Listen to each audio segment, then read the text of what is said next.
tous, bienvenue dans cette correction d'exercice de RDM qui est assez de circonstance, on va dire. Donc le premier exo, il s'agit de savoir si mes enfants peuvent faire du trapèze sur cette rampe lumineuse qui est attachée au plafond par une sorte de sabot là. Et entre le sabot et la rampe lumineuse, on a deux câbles en acier qui font un diamètre 2 mm. Donc on veut voir si ces câbles ne vont pas casser s'il y a un poids de 30 kg, donc une masse de 30 kg, est accroché à cette rampe lumineuse. Donc c'est parti, si je fais le schéma des câbles en acier, c'est donc des cylindres de diamètre 2 mm. Et puis si on accroche ici un enfant, enfin si un enfant s'accroche, on a une force qui est comme ça. Au-dessus, il y a le sabot qui retient, donc qui tire la section vers le haut. Et donc on s'aperçoit qu'on a tout un tas de sections là qui résistent à ces efforts. Ces efforts sont perpendiculaires aux sections qui résistent. Et donc, ça s'appelle de la traction, et on a des efforts normaux ici, parce qu'ils sont perpendiculaires à la section résistante. Donc c'est parti, on va calculer la section, la contrainte dans ce câble, enfin dans ces deux câbles, et on va comparer ça avec les caractéristiques du matériau. Donc, on a une contrainte qui vaut l'effort sur la section qui résiste. Cet effort, il vaut 30 kg, donc converti en poids, ça fait 300 newtons. Si on arrondit la constante de gravité à 10 et pas 9,81, 300 newtons. Et puis la section, on a deux câbles, donc deux fois. Et c'est des câbles, leur section est circulaire, des disques, donc c'est pi fois r au carré. Et dans ce cas-là, on a donc 1 au carré. Quand on fait le calcul, on obtient 47 mégapascales. Ok. Au niveau du matériau, on a un 38 CR4 et ça nous donne une limite élastique de 650. Il fallait juste aller chercher les chiffres sur la feuille de cours avec les différents matériaux qui sont ici. Voilà. Et donc on obtient une limite élastique, un RE, qui vaut 650 mégapascales. Voilà. Donc on s'aperçoit que la contrainte est bien inférieure à la limite élastique, donc les câbles vont tenir. Ils vont être suffisamment résistants. S'il y a un problème, ça viendra pas des câbles, donc ça viendra certainement de l'accroche du sabot. Hein. Voilà, c'est pour ça qu'il faudrait pas le faire, quoi. Voilà, mais en tout cas, les câbles, ils vont pas casser avec un poids de 30 kg. Alors, j'ai eu pas mal de questions sur les coefficients de sécurité. Donc, le coefficient de sécurité, si je résume la formule, elle est très simple. Le coefficient de sécurité, c'est RE divisé par la contrainte. Quelle est la marge qu'on a dans notre situation? Alors, elle n'est pas tout à fait donnée sous cette forme-là. Elle est donnée ici. Alors, pourquoi est-ce que je dis... en fait, dans la formule, là, j'ai remplacé RPE par sigma en disant que sigma est égal à RPE. Voilà, je me place dans la situation limite. Et j'inverse, je fais passer le sigma de l'autre côté, le S je le fais passer de l'autre côté, j'obtiens ça. Le RPE, il est utile dans d'autres situations.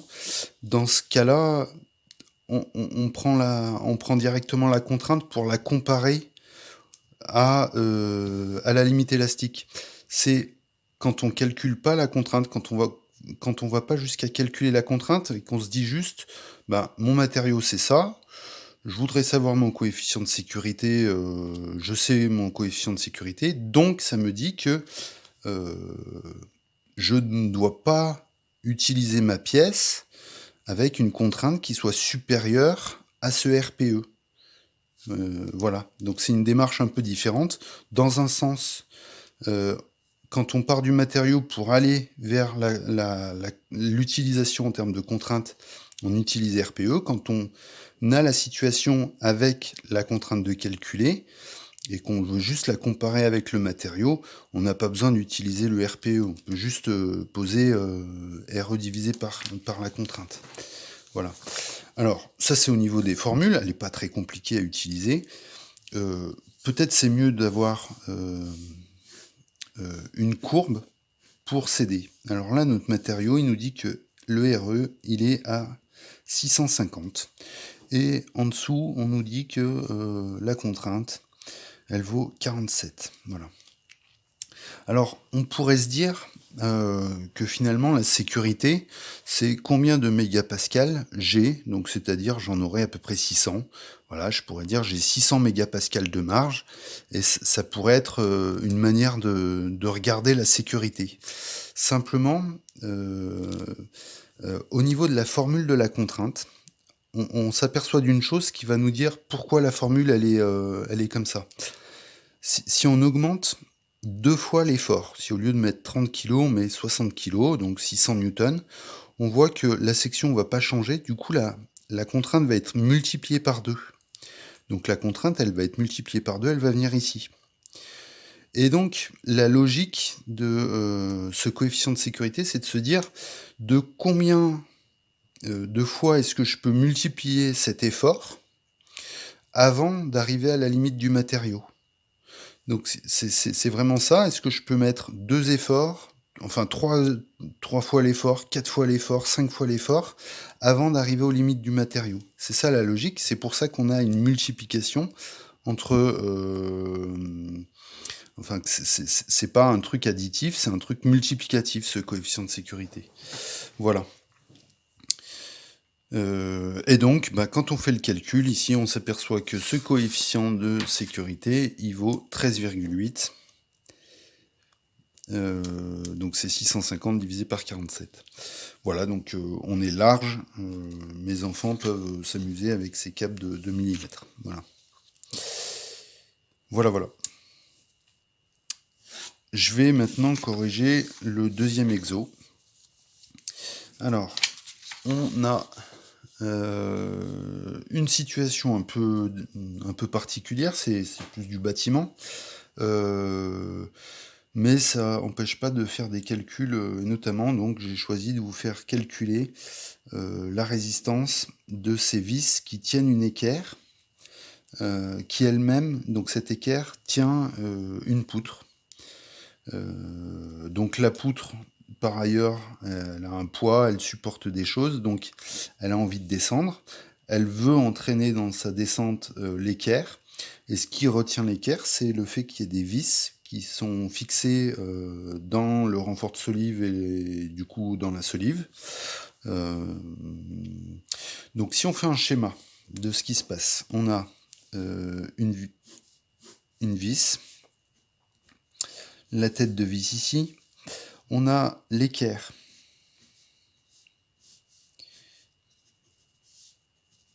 Et puis on a la solive. Ouais, ça dépasse pas, mais bon, peu importe. Donc la solive comme ça. Voilà. Et donc, si je regarde ce qui se passe, si jamais l'effort, la charge sur la poutre est trop importante et que ça vient casser, que ça vient tout arracher au niveau des vis. Ce qui va se passer, c'est que la solive qui est là, elle est bien fixe. C'est notre point fixe dans l'histoire. Donc elle va pas bouger. Par contre, ce qui a envie de descendre, c'est cette équerre. Okay, donc l'équerre va appuyer sur la vis sur cette partie-là. Et par contre, la solive, qui est un point fixe, va retenir la vis en appuyant comme ceci. Voilà. Donc on a vraiment à gauche une partie de la vis qui veut descendre, à droite une partie de la vis qui veut rester sur place, qui va remonter pour équilibrer l'ensemble. au final, ce qui se passe si jamais l'effort ici est trop important, c'est que ça va casser notre vis à cet endroit-là. Donc ça, c'est ce qu'on appelle du cisaillement. Et c'est parti, on va calculer la contrainte et on va comparer la contrainte avec les caractéristiques du matériau. Voilà. Alors, je ne l'avais pas dit, mais pour les deux exos, j'ai pris des aciers crédibles, mais un peu au hasard. Donc, ne vous fiez pas trop à ça. Si vous devez faire des calculs sérieux, voilà, la détermination de matériaux en vue d'une utilisation RDM est quand même assez délicate. Si vous n'êtes pas sûr des matériaux, prenez toujours un matériau assez faible en termes mécaniques. Alors, donc, on va calculer cette contrainte. Cette contrainte, dans le cas du cisaillement, s'appelle tau. Et l'effort s'appelle T. C'est un effort tangentiel à la section ici qui résiste. Voilà, on a des efforts qui sont au bord, voilà, de la section résistante. La section, c'est un disque. Voilà. Donc on a un effort qui vaut, on ne sait pas, c'est justement ce qu'on veut déterminer. Par contre, la surface, c'est les quatre disques des vis qui font diamètre 6. Voilà, donc pi fois 3 au carré. Voilà l'expression de notre contrainte. Voilà, on ne peut pas aller plus loin puisque ce qu'on cherche, c'est justement à savoir quelle charge nos vis peuvent supporter. Et puis il va y avoir une histoire de coefficient de sécurité. Voilà. Qu'est-ce que ça nous dit maintenant au niveau du matériau? Alors le matériau, c'est du 25 CrMo4 et ça donne un RE de 700 mégapascales. Voilà. Donc, première un peu subtilité dans le cas du cisaillement, c'est qu'il ne faut pas prendre le RE, il faut prendre la limite élastique au glissement. Voilà, ça marche pas pareil quand c'est de la traction et du cisaillement. Quand c'est un effort normal et un effort tangentiel, quand c'est un effort tangentiel, il faut prendre REG. Et alors il y a différentes formules. Pour faire simple, on va choisir celle-là, qui marche assez bien pour les matériaux, les aciers. Et c'est donc la moitié de RE. Donc on a REG qui vaut 350 mégapascales. Voilà. Ensuite, on va prendre en compte le coefficient de sécurité. On a un S qui vaut 3. Donc ça va nous dire que RPG, qui est égal à REG sur S, vous l'avez ici, cette formule, et puis je vais y revenir de toute manière, voilà, j'utilise ça là comme formule. Je vais y revenir en faisant une courbe. Donc REG sur S, du coup sur 3, et donc on a 350 divisé par 3, et ça fait 117 à peu près mégapascal. Voilà, donc on a une contrainte qui ne doit pas dépasser 117 mégapascal. C'est ce que nous dit le matériau et son coefficient de sécurité. Donc je fais le résumé au niveau d'une courbe. On a une courbe comme ceci. On va dire que ça marche vraiment pareil pour le glissement et pour la traction, enfin pour le cisaillement et la traction. Donc on a REG qui vaut 350 mégapascal. Et ensuite, nous, on se fixe un coefficient de sécurité de 3. Donc ce qu'on va faire, c'est qu'on va diviser les 350 en 3. Voilà, ça doit tomber à peu près par là. Voilà. J'ai divisé en 3 parts égales les 350 mégapascales. Et donc, je me trouve avec une limite arbitraire que je me fixe, qui s'appelle RPG, qui vaut 117. Et du coup, ça m'impose, ça, d'avoir fixé le matériau avec 350 de limite et le coefficient de sécurité de 3 qui me ramène cette limite à 117. Ça m'impose que ma contrainte, taux, voilà, eh ben, se situe dans cette zone, comprise entre 0 mégapascal et 117 mégapascal. C'est ce que me dit une sorte de cahier des charges. Donc, ben, je vais pas prendre le cas où la contrainte serait plus basse que RPG. Je vais essayer d'en profiter un max de cette limite. Je vais aller au plus haut de ce que je peux faire pour voir quelle est la charge admissible pour ce matériau et ce coefficient de sécurité. Donc, j'ai taux qui, je vais me poser dans le cas où il est égal à RPG. Taux, ça vaut T sur 4 fois pi fois 3 au carré. J'aurais pu dire que ça faisait 9. Et RPG, c'est 117. Voilà, mégapascal. Donc j'ai juste à passer ce terme-là de l'autre côté, ou à me débarrasser de ce terme-là pour avoir l'effort tout seul en fonction du reste. Et donc T est égal à 117 fois, et ben du coup, fois tout ça, 4 fois pi fois 9. Et ça me dit que T est égal à 13 192 newtons. Donc, ce qui fait donc 1319 kilos.